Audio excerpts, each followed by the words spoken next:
When did karma hit a toxic team member so perfectly? You didn't have to lift a finger. Story 1. We had a coworker named Jamie who thrived on gossip and pitting people against each other.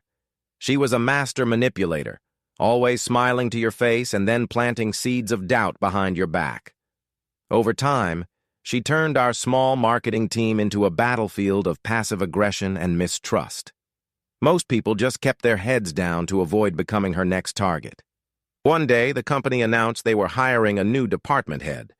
Jamie immediately started cozying up to the CEO, volunteering ideas, and trying to make herself look like the obvious choice. She even started undermining our current supervisor, subtly suggesting he was burnt out and disorganized. Well, karma struck hard and fast. The CEO did hire a new head, but it was Jamie's old manager from another company. Apparently, he'd quit his previous job because of her toxic behavior. His first meeting with us was unforgettable. He looked directly at Jamie and said, "Let's all make sure we treat each other with professionalism and leave high school drama in the past, right, Jamie?" She turned white. Within a month, she resigned. The workplace felt 10 degrees lighter the next day. Story 2. Our department had this guy, Alex, who constantly took credit for other people's work. He was slick, always jumping into presentations to repeat what others had just said, but louder and with added buzzwords. Upper management loved him. Meanwhile, the rest of us felt invisible. The tipping point came during a huge client pitch. One of our newer team members, Priya, had designed the entire deck. Alex swooped in at the last second, presented it, and claimed the win. Priya didn't complain. She just kept doing her work quietly. Turns out, she had recorded the screen while making the entire project, timestamps and all, because she was used to people like Alex from previous jobs. She never submitted the video to HR, though. But a few weeks later, our client asked for a follow-up. Priya was on vacation, so the manager asked Alex to replicate some charts from that pitch. He panicked, tried to stall, said Priya had locked the files. HR got involved. They called Priya, who shared the video link. Not only did it prove Alex had lied, but it showed exactly how much he hadn't done. He was gone by the end of the week. No one even threw him a goodbye lunch. Story 3. In our warehouse, we had a shift lead named Brenda, who acted like a tyrant. She picked favorites, gave the worst shifts to people she didn't like, and micromanaged to the point of insanity. She constantly threatened to write people up for attitude, but she was always on her best behavior around the district manager. One week, we had a surprise safety audit. Brenda strutted around acting like she was in charge of it. What she didn't know was that the auditor used to work in OSHA and took his job very seriously.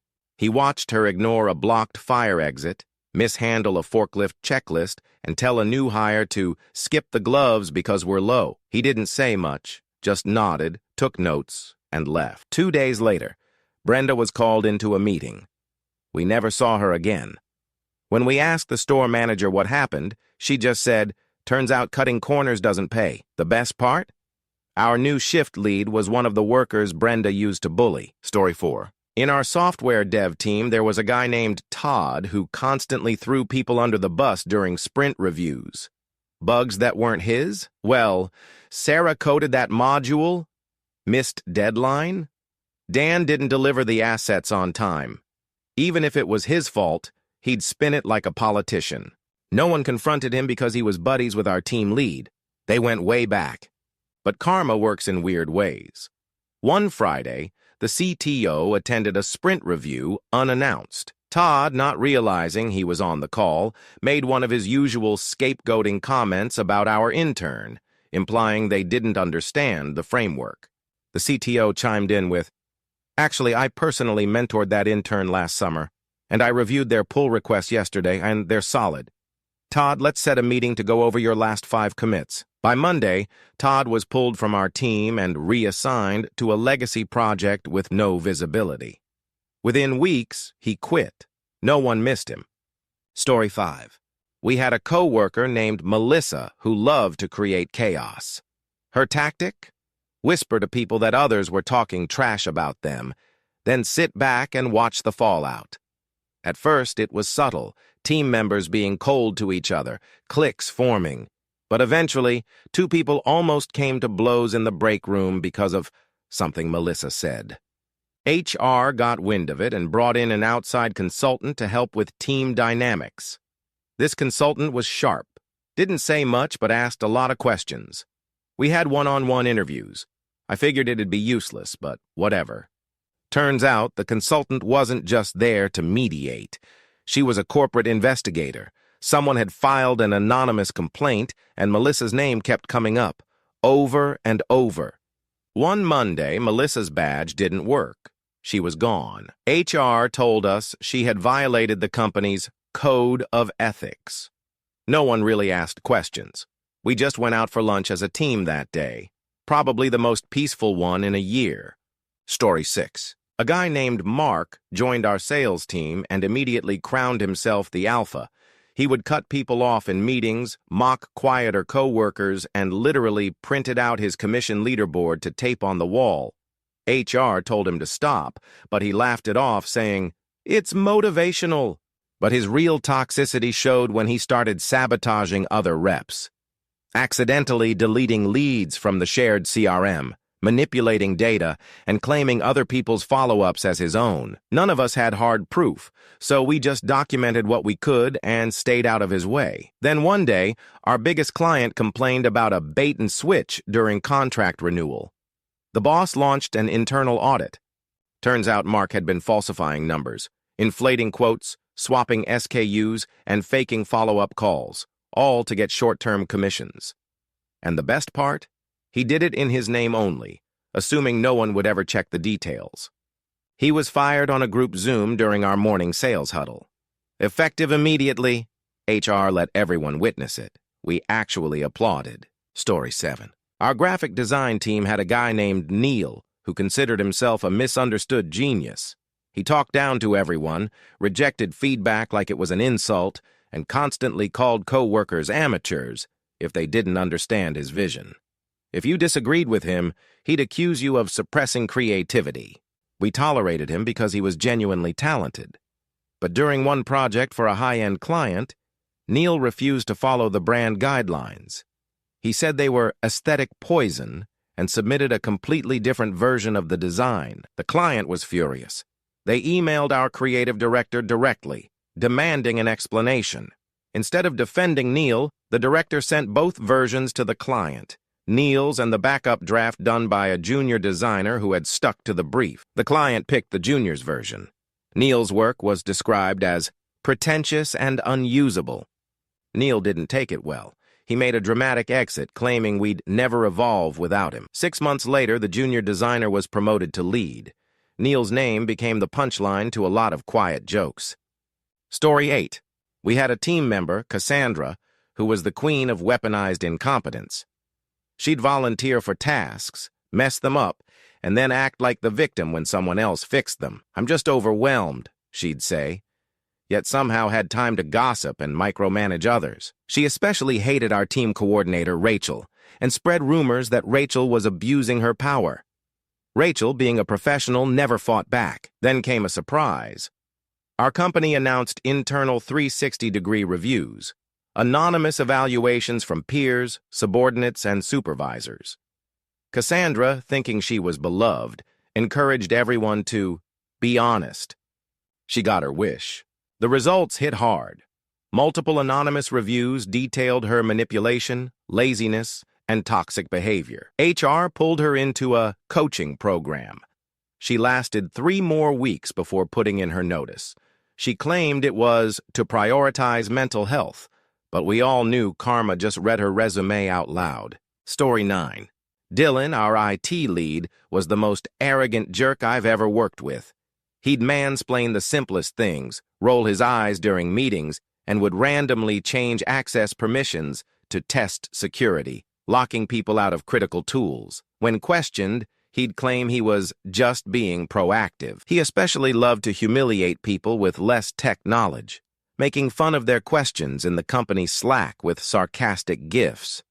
Management ignored it until he messed with the wrong person. One day, the VP of Operations, who rarely interacted with Dylan, had trouble accessing a dashboard.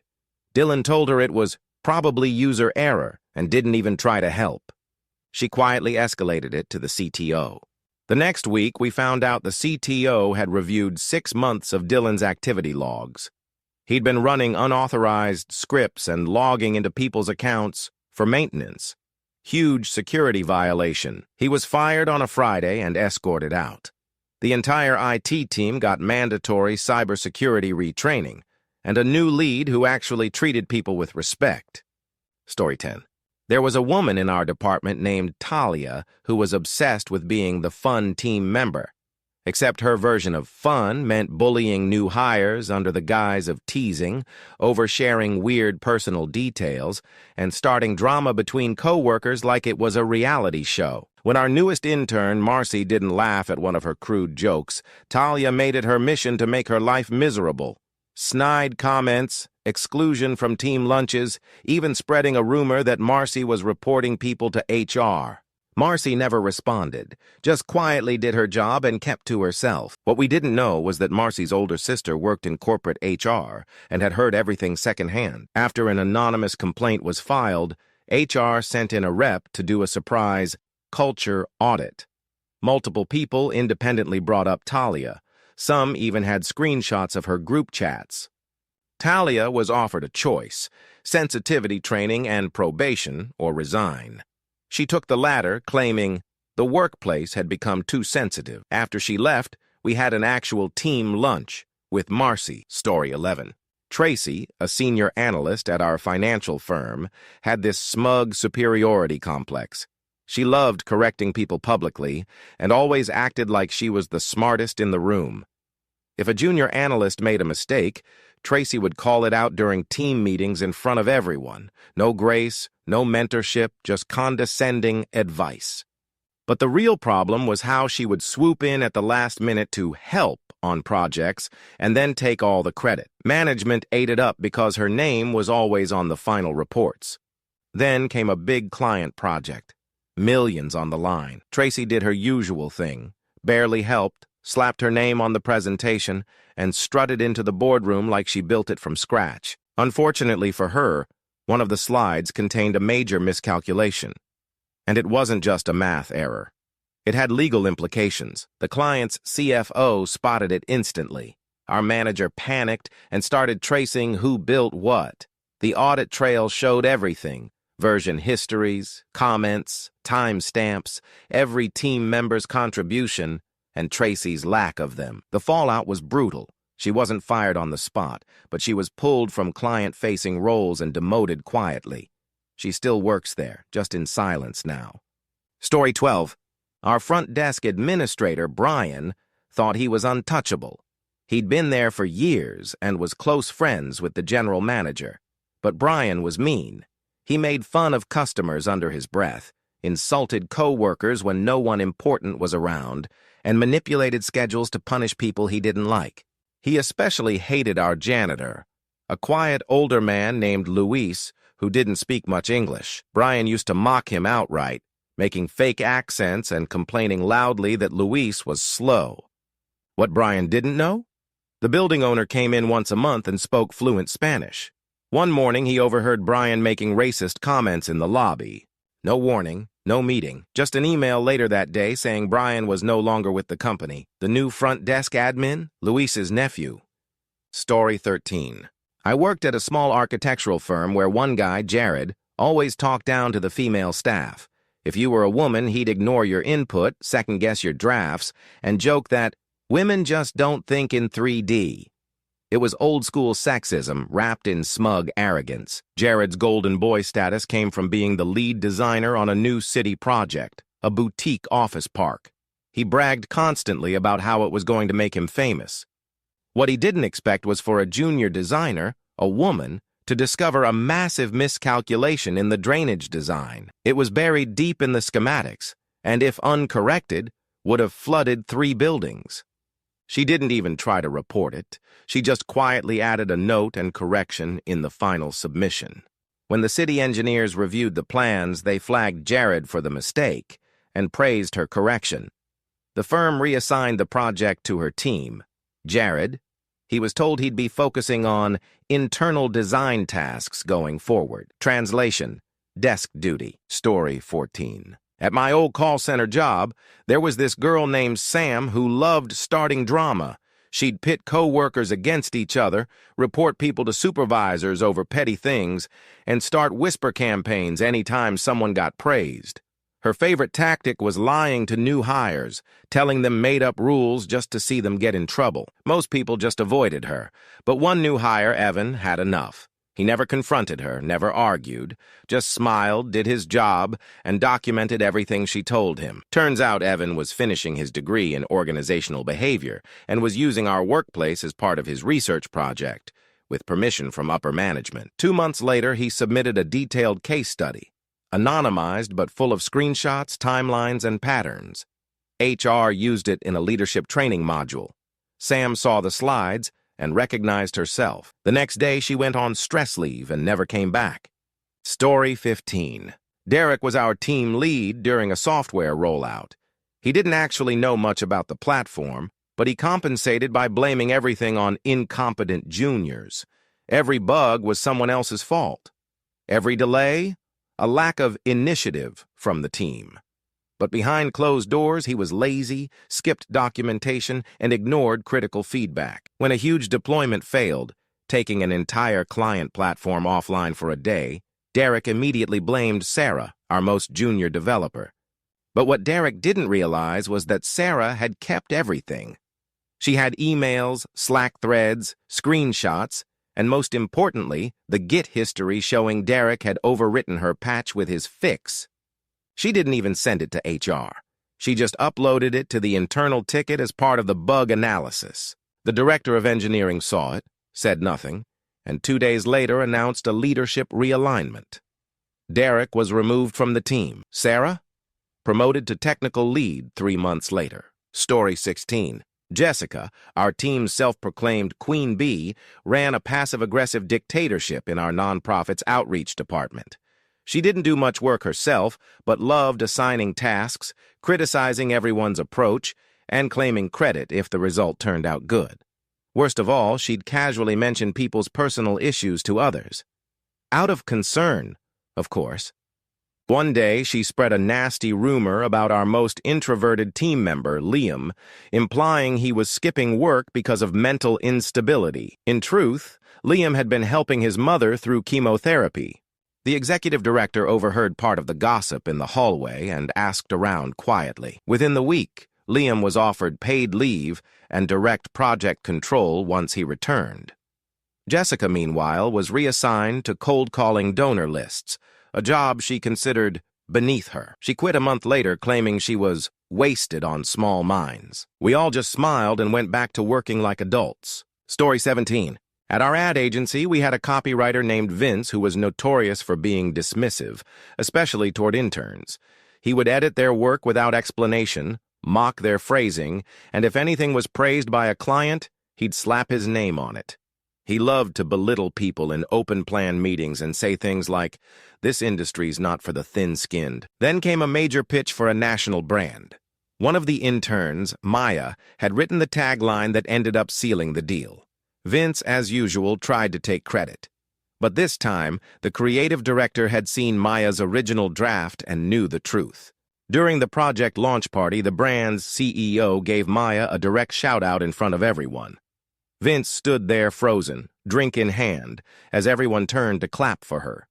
The next week, he was moved to a background role on a low-priority campaign. Maya offered a full-time role with a bonus signing offer. Story 18.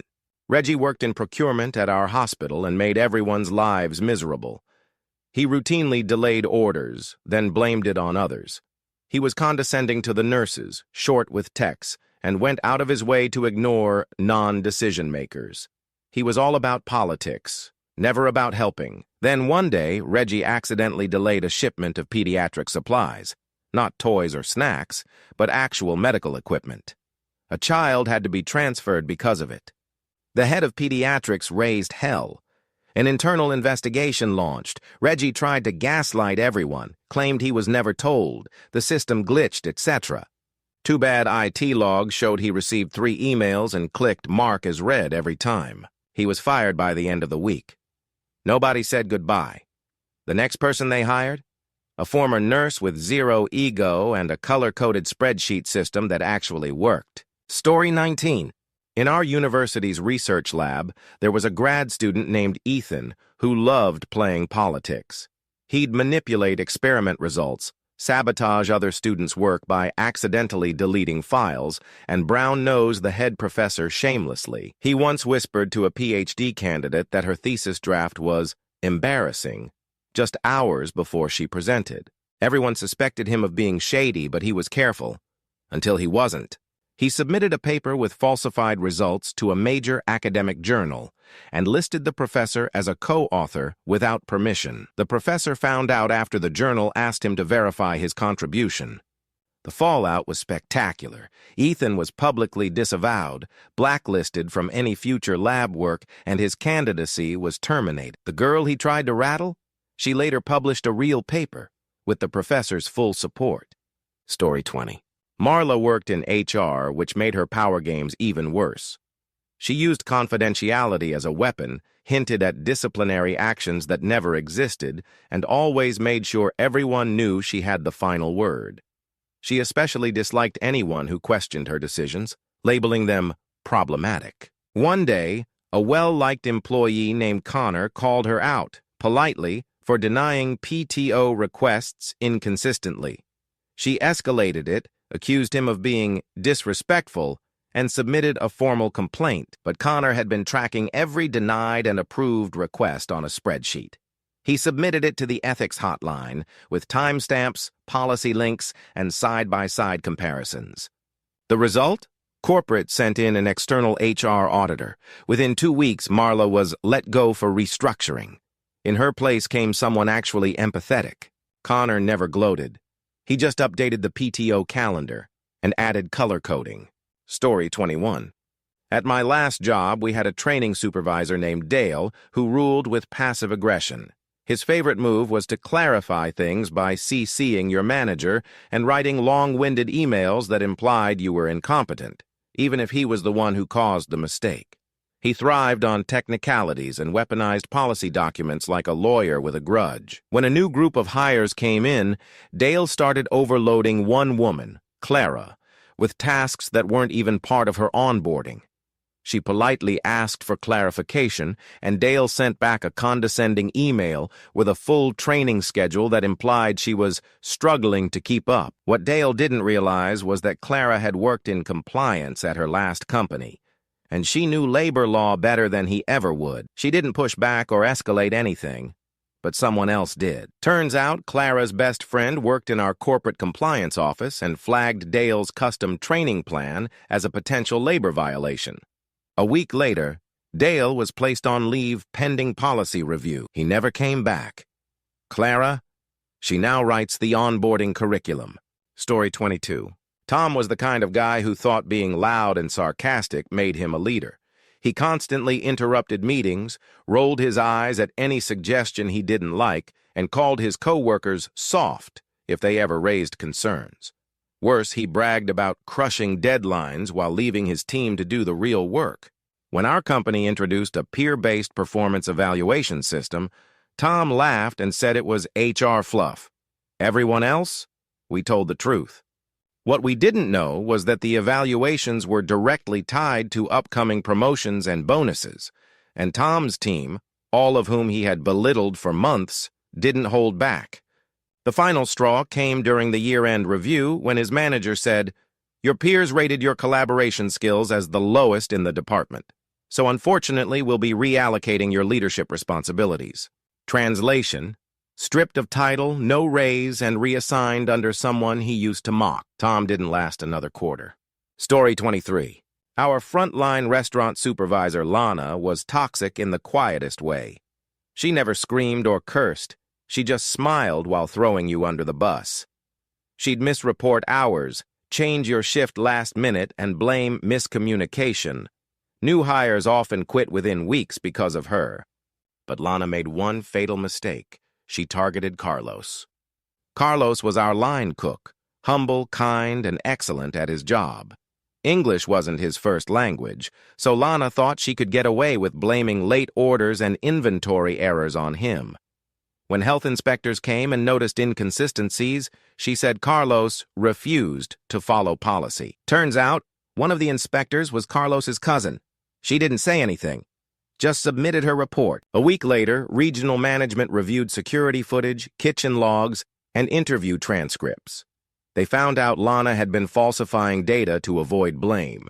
She was fired mid-shift and escorted out. Carlos stayed and got a raise. Story 24. I worked in a production warehouse with a floor manager named Pete.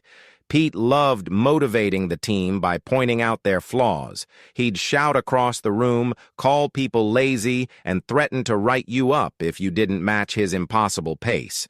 But when inspectors came, he acted like the perfect supportive boss. Until one day the regional VP visited unannounced. The VP walked in just as Pete was chewing out an employee for taking a water break. The VP stood there and listened, didn't say a word. Then he introduced himself, asked for a tour, and quietly asked a few workers how they felt. 2 days later, HR sent out a survey with direct quotes from anonymous employees. The message was clear. Someone finally noticed. A week later, Pete was transferred to another location. Word got out he was demoted to overnight shipping. The team got a new floor lead. Someone promoted internally who actually listened. Story 25. Michelle was our team's passive-aggressive project coordinator. She was always just asking questions that undermined people, made snide remarks in group chats, and acted sweet when managers were around. If something failed, she'd immediately point fingers, even if she wasn't involved. Her favorite target was a quiet analyst named Jonah. She'd constantly interrupt him, rephrase his suggestions, and once told the team, "Jonah has great ideas once you polish them up." Then one day, during a stakeholder meeting, the director asked a very specific question about one of Michelle's projects, and she froze. It became clear she didn't understand her own spreadsheet. Jonah, calmly and professionally, jumped in and walked the director through the model, explaining all the formulas and logic, because he had actually built it. Michelle had copied his template and changed the colors. The director didn't say anything at the time, but Michelle's next project was reassigned to Jonah. A month later, she was moved to a new department, one with no direct reports. Story 26. In our logistics department, we had a planner named Becky who played the invisible knife game. She'd sabotage routes by omitting critical details, then act shocked when drivers were late. She was also known for cozying up to upper management by taking credit for solving problems she actually created. One day, she messed with the wrong shipment, a major pharmaceutical delivery that had to meet strict FDA timelines. She forgot to flag it as priority, and 2 pallets ended up delayed at the wrong hub. She tried to blame it on a new coordinator, but the system had audit logs showing Becky herself had unchecked the priority box. An executive got involved because the client threatened legal action. They traced every action taken on the shipment. When Becky's name popped up multiple times, there was no cover story to save her. She was fired within 48 hours. The new coordinator promoted to her position and got a raise. Karma hit Becky with a GPS signal she couldn't reroute. Story 27. Our tech company hired a marketing strategist named Roland, who had a LinkedIn full of buzzwords but zero emotional intelligence. He treated women like assistants, ignored ideas unless they came from another man, and routinely scheduled brainstorms where he just talked over everyone. Then he messed with the wrong intern, Lily, who had dual degrees in data science and marketing. Roland dismissed her ideas about running analytics on campaign engagement and said, "Stick to coffee runs and social media." What he didn't know was that Lily did run the analytics anyway, quietly, and presented them to our CMO during an open Q&A forum, using live data that showed Roland's strategy was actually hurting engagement by 12%. The CMO asked Lily to expand on it and never looked back. Roland was restructured out of the company within a month. Lily, full-time hire with her own project team. Story 28. Bryce was the loudest guy in our engineering department and proud of it. He constantly interrupted others, mocked their ideas as junior level, and once erased a whiteboard mid-presentation because he didn't agree with the direction. The rest of us tolerated him because he was fast with code, but fast doesn't mean good. During one major system rollout, Bryce insisted on rewriting part of the architecture, claiming it would be leaner. He didn't consult anyone. The result? Our app crashed every time more than 500 users logged in. A post-mortem was scheduled, and Bryce swaggered into the room like nothing happened, but the CTO had come prepared. They opened Bryce's commits on screen and asked everyone to walk through what they would have done differently. By the end of the meeting, it was clear the problem had a name. Bryce. He wasn't fired, but his access to production systems was revoked, and he was moved to documentation tasks. He quit 2 weeks later. Story 29.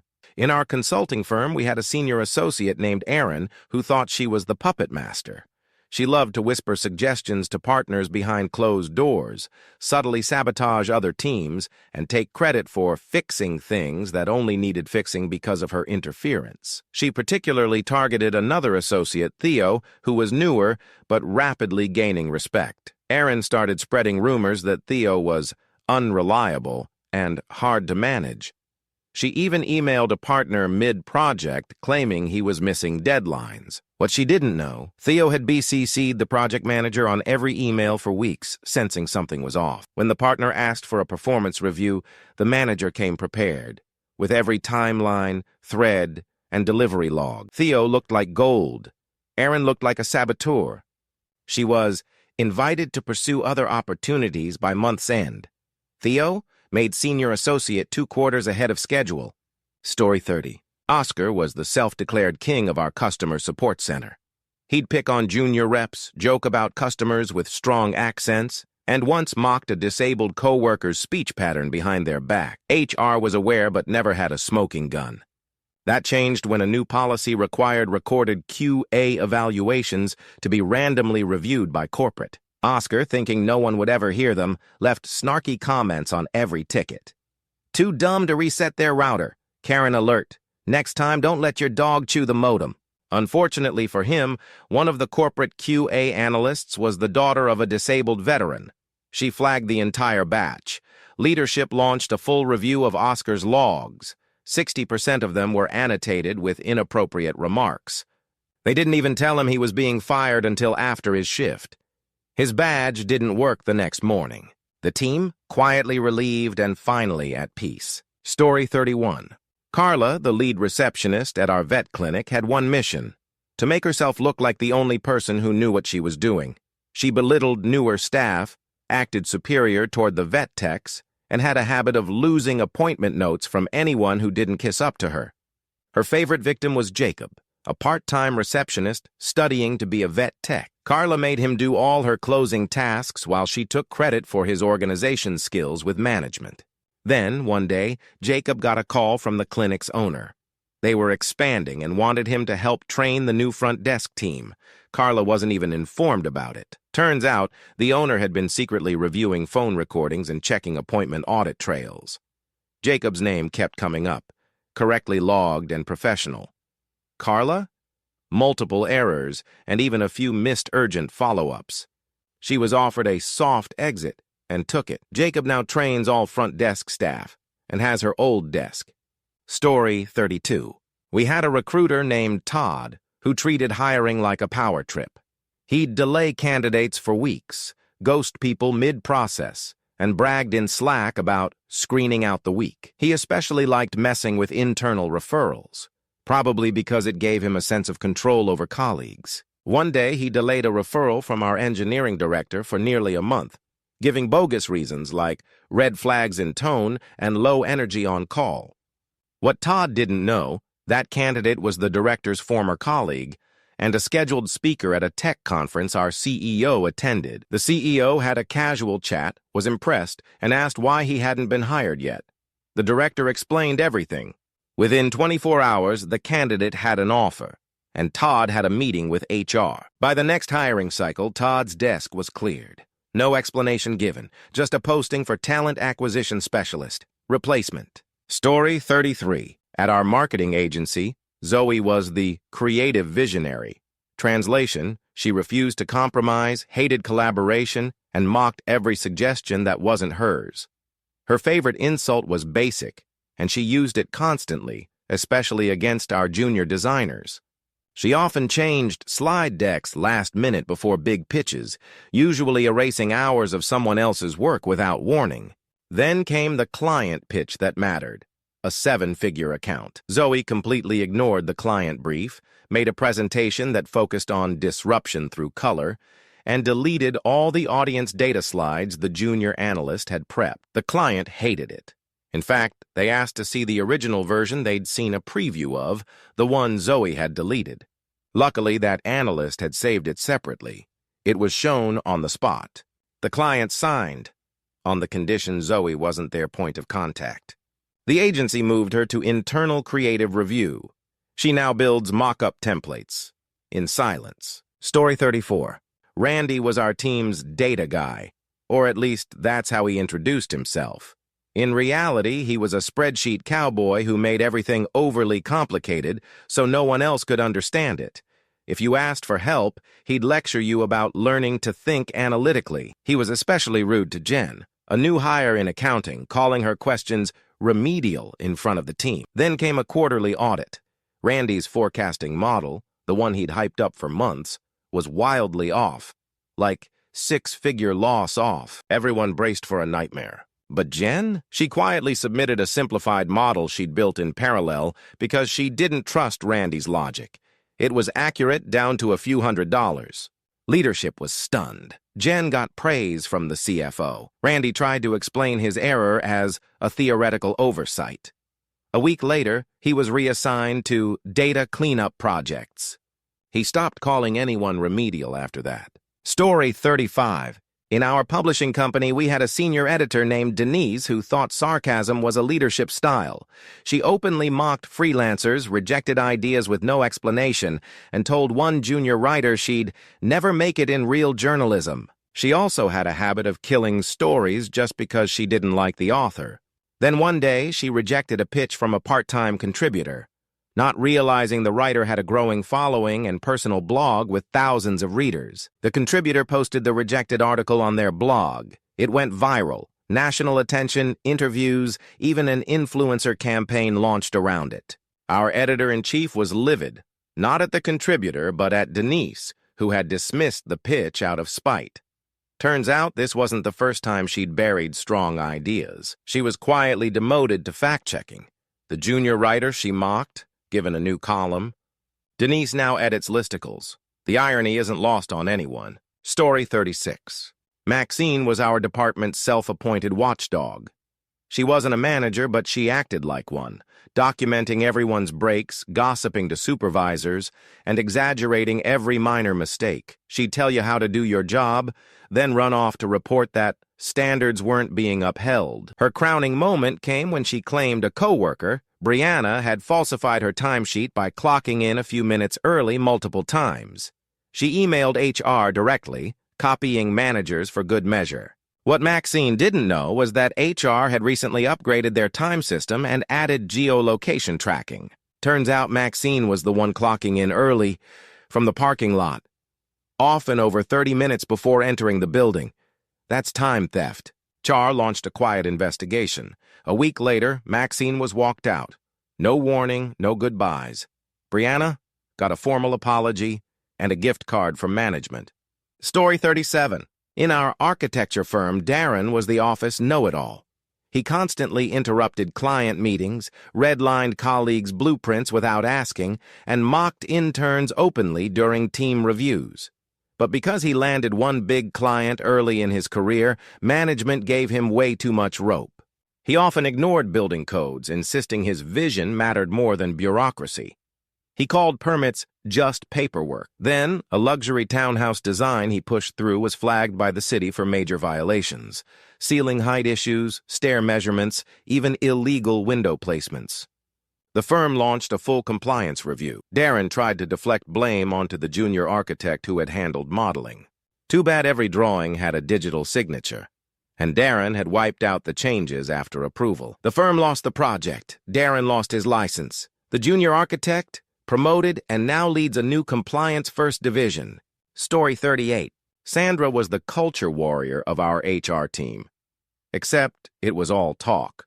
She organized pointless, mandatory fun events, pressured people to attend weekend retreats, and guilted employees for using their PTO. But her worst habit?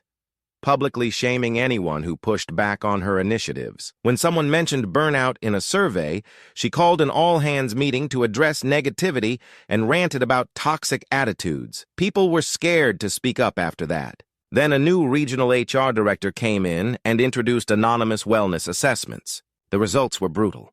Sandra's name came up over 80 times, associated with emotional manipulation, retaliation, and poor boundaries. The new director didn't even confront her, just forwarded the summaries to corporate. Sandra was offered a voluntary transition. She left with a smile. The office threw an actual party, without mandatory karaoke. Story 39. Eli worked in IT and made it his mission to make co-workers feel dumb. Any question was met with a sigh or a smirk. "That's basic," he'd say. "Maybe go watch a YouTube tutorial." He hoarded knowledge so people had to come to him, then acted like they were wasting his time. One day, a VP needed help with a recurring connectivity issue. Eli brushed him off via email saying, "Please log a ticket like everyone else." The VP did. What Eli didn't know was that the VP's assistant forwarded that ticket, along with several others, to the new CIO. The CIO reviewed Eli's support logs and found a pattern of delayed responses, dismissive comments, and incomplete resolutions. 2 weeks later, Eli's responsibilities were cut in half, his tech gatekeeping access revoked. A new junior IT analyst took over and handled more requests in 2 days than Eli had all week. Eli sulked. No one noticed. Story 40.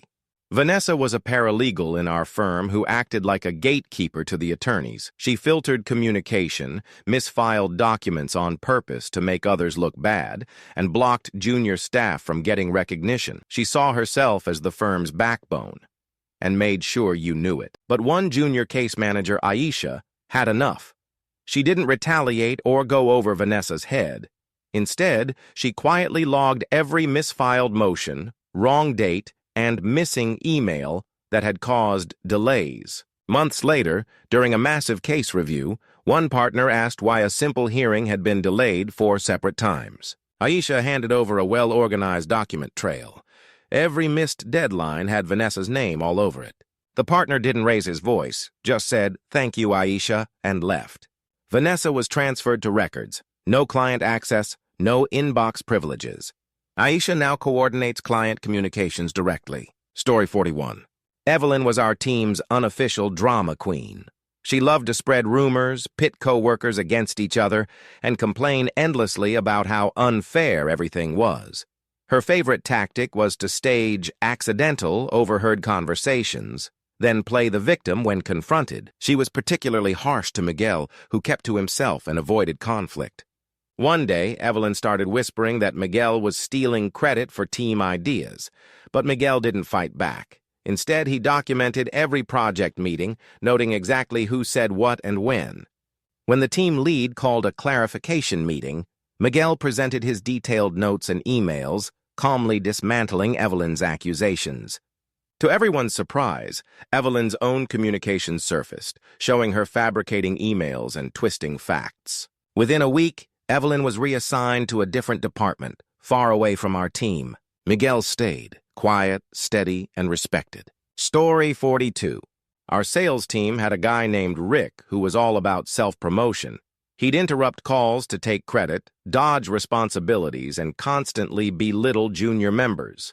Management praised his confidence, but the team knew better. Rick's downfall came during a crucial client demo. He accidentally deleted a key slide minutes before presenting. He scrambled, blamed the tech guy, and tried to wing it. The client asked tough questions Rick couldn't answer. Suddenly, the tech guy jumped in with backup slides and detailed answers. Later, the client called our director, saying Rick was unprepared and unprofessional. Management investigated and found Rick had been fudging sales reports for months. He was removed from client-facing roles and eventually left the company.